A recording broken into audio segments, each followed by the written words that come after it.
Olá, amigos do grupo Reflexões para um Dia Feliz, também o pessoal lá do YouTube, Cirurgia Moral, canal Wanda Barros, né? Estamos aqui de volta para darmos continuidade à exploração dessa obra maravilhosa, Cirurgia Moral, de João Nunes Maia, através do Espírito Lancelin, né? Hoje nós vamos conversar sobre o capítulo 47, cujo título é Analisa a Natureza. Vamos ver o que João Nunes Maia tem para nos falar sobre essa natureza que tanto nós maltratamos, né? Precisamos tanto dela, mas a maltratamos muito em função do nosso egoísmo, da nossa ganância. E aí depois, quando a natureza se zanga, a gente fica reclamando, né?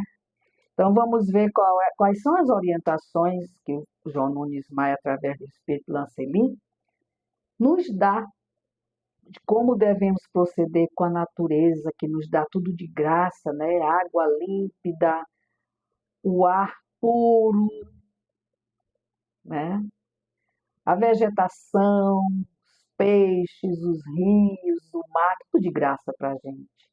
E tudo da melhor qualidade. Nós é que estragamos. Nós é que fazemos as peraltices na natureza, porque o que nosso amado Mestre Jesus nos manda é tudo de primeira qualidade, mas a gente ainda somos espíritos muito atrasados, né? Ainda temos muita ganância, muito orgulho, muita prepotência, muito quero mais, é meu, eu tomo de conta, quem aqui é meu, ninguém encosta, eu faço do jeito que eu quero. E aí a gente sofre as consequências, né? Porque a natureza, ela é toda viva. Então, uma hora ela se cansa, ela adoece, e aí as consequências vêm para a gente, né? Aquele velho ditado, aquele velho jargão. Plantio é livre, mas a colheita é obrigatória. Então, vamos ver o que João Nunes Maia fala para a gente, através do Espírito Lancelin, sobre a natureza. Analisa a natureza. E ele começa assim. A natureza é o livro de Deus, escrito e mantido pelas suas sábias leis. Quem se afastar desses conceitos divinos sofre os contrastes da sua própria natureza. Há sempre rejeição onde não existe harmonia. Esquecer as coisas naturais é fechar os olhos diante dos caminhos a serem seguidos.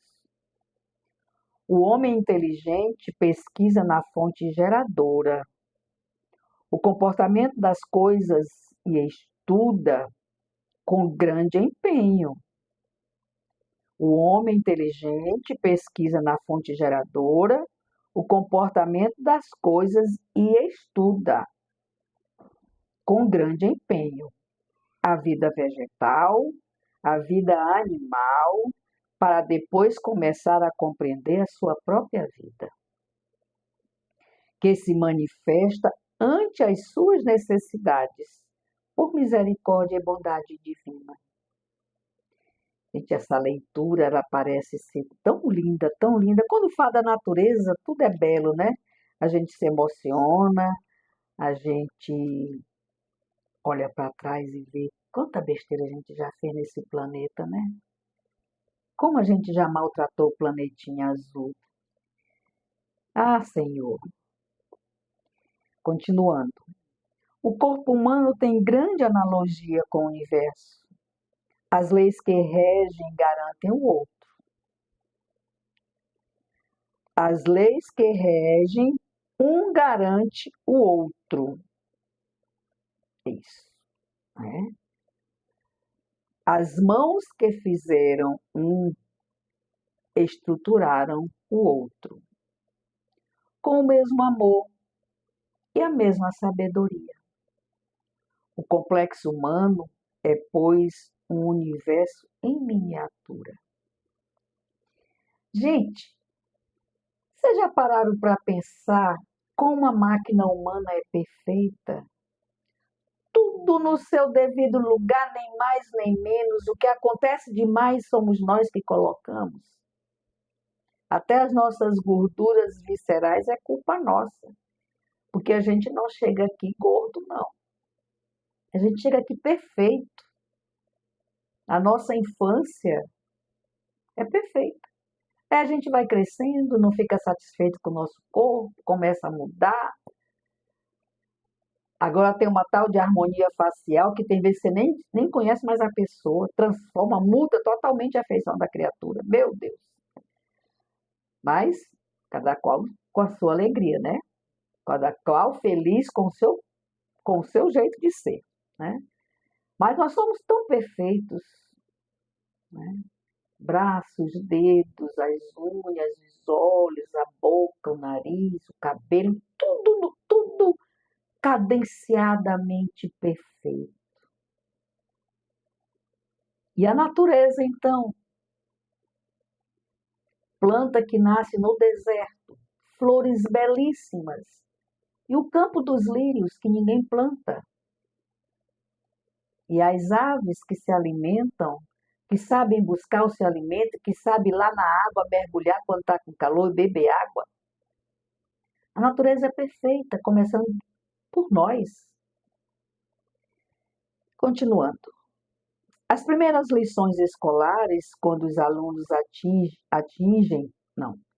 atingissem as primeiras lições escolares, quando os alunos atingissem certo discernimento, deveriam ser de biologia, com todas as suas divisões, para que o ser humano pudesse compreender e respeitar o aparelho que lhe serve de aprendizado nas lides do mundo e lhe oferece a oportunidade de avaliar suas próprias forças.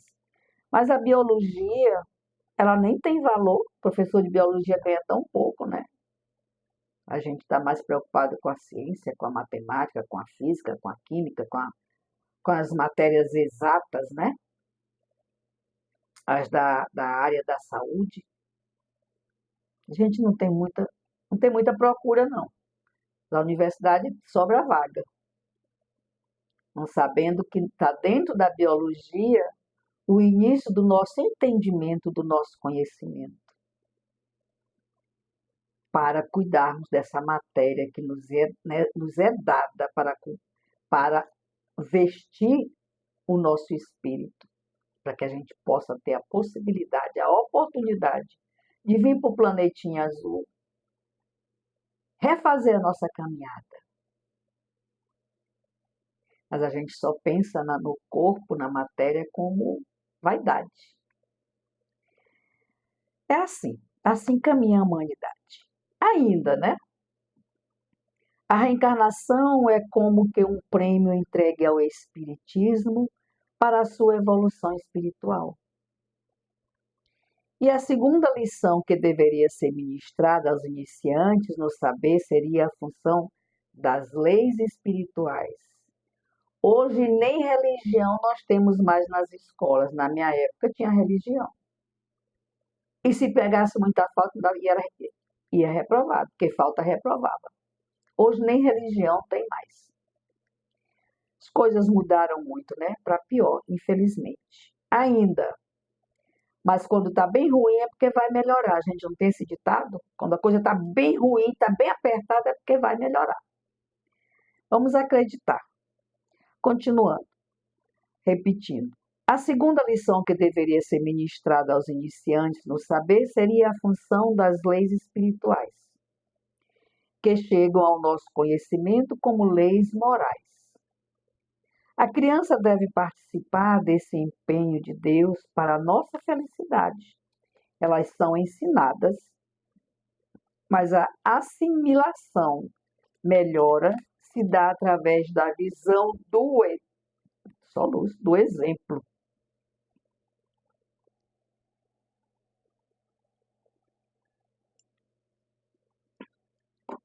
Continuando. O que os pais e professores fazem tem mais valor do que eles dizem. Quando um professor falar de determinado assunto aos seus alunos, deve, em seguida, testemunhá-lo através de um fato. E, se possível, um fato da natureza. Esse deve ser o procedimento de todos os homens do saber. Gente, compartilhe com seus amigos professores essa nossa, nossa, nosso estudo de hoje, nosso encontro de hoje. O grande tribuno, famoso por suas prédicaas, o grande tribuno, famoso por suas prédicas, nunca se esquece dos fenômenos naturais, porque a natureza é o exemplo do nosso Pai Celestial. Não percas teu tempo ensinando e fazendo coisas vãs. As oportunidades são preciosas para quem se despertou para a luz do entendimento. Começa analisando teus pensamentos e educando-os.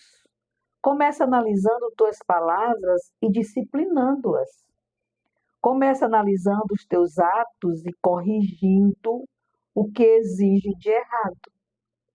Estuda o livro da natureza e copia sua perfeita harmonia. Se não sabes como começar, usa a prece,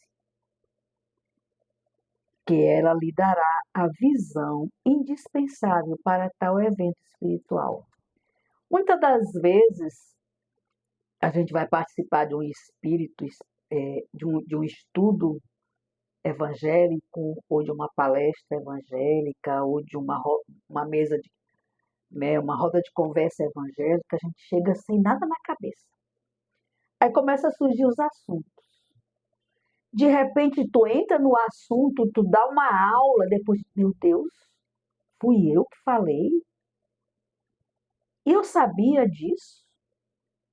Por inspiração. Fomos só instrumentos. Por isso é que ele fala isso aqui, né? Que a criança deve participar do empenho de Deus para a nossa felicidade. E elas são ensinadas para assimilação melhor de se dar através da visão do exemplo. O grande tribuno, famoso por suas prédicas, nunca se esquece dos fenômenos naturais, porque a natureza é o exemplo do nosso Pai Celestial. Não percas teu tempo ensinando e fazendo coisas vãs. As oportunidades são preciosas para quem já despertou para a luz do entendimento. Começa analisando teus pensamentos e educando-os. Começa analisando tuas palavras e disciplinando-as. Começa analisando os teus atos e corrigindo o que existe de errado. Estuda o livro da natureza e copia a sua perfeita harmonia. Vocês perceberam que essas últimas leituras que a gente está fazendo nesse livro é um apanhado das primeiras? Observem. Se não sabes como começar, usa a prece, que ela lhe dará a visão indispensável para tal evento espiritual. Isso que eu comentei há pouco, né? Eu repeti esse parágrafo para que a gente entendesse melhor essa colocação que eu fiz, de que quando nós estamos em algum local, principalmente conversando sobre espiritismo, a gente chega sem entendimento nenhum, acha que não tem entendimento nenhum, né? E aí, de repente, no meio da roda de conversa, a gente sai com um assunto que nem a gente sabe que sabia dele. E não sabia mesmo. Espiritualidade que nos usa como instrumento. Continuando. Se ainda não podes compreender, junta-se aos mais velhos, que já têm algumas experiências, e aprende com eles nessa escola de luz, sempre à vista das criaturas de boa vontade. Podes constantemente investigar a própria vida, colocar sua cabeça no travesseiro, fazer aquele vasculhar a nossa tela mental e ver onde nós estamos acertando, onde nós estamos errando, o que precisa corrigir, o que precisa adiantar. Está tudo na nossa tela mental. Investiga teu corpo e vê como ele obedece o teu comando. Torna a investigar e observa que ele está atento a outros comandos que não percebes. Aprofunda-te mais um pouco e verás que ele é um perfeito aparelho cósmico, com funções que escapam às sensibilidades humanas. Eu coloquei isso para a gente lá na frente, né? Até porque a gente já tomou conhecimento dessas situações nas primeiras leituras desse livro maravilhoso, né? Que nosso organismo, nosso aparelho, ele é perfeito, a natureza é perfeita. E aí, concluindo nosso estudo de hoje, ele conclui assim: e os outros corpos, dos quais apenas ouves, de quando em vez falar. E os outros corpos, dos quais apenas ouves, de quando em vez falar. Não esmoreças. Começa pelo físico, que chegarás a ele. Está se referindo aos nossos perispíritos, aos nossos corpos espirituais. E para o espírito, a caminhada é muito longa, mas conheceremos a verdade cada vez mais. O que eu posso dizer dessa leitura de hoje, meu povo? Me ajudem. Está tudo tão claro, né? E pede que nós atentamos para a natureza, como nós nos comportamos diante da natureza, o que nós estamos fazendo com ela, como a gente pode mudar o nosso comportamento, aproveitar melhor as coisas que Jesus colocou para a gente de graça e límpidas, perfeitas, sem nenhuma sujeira, sem nenhuma poluição, né?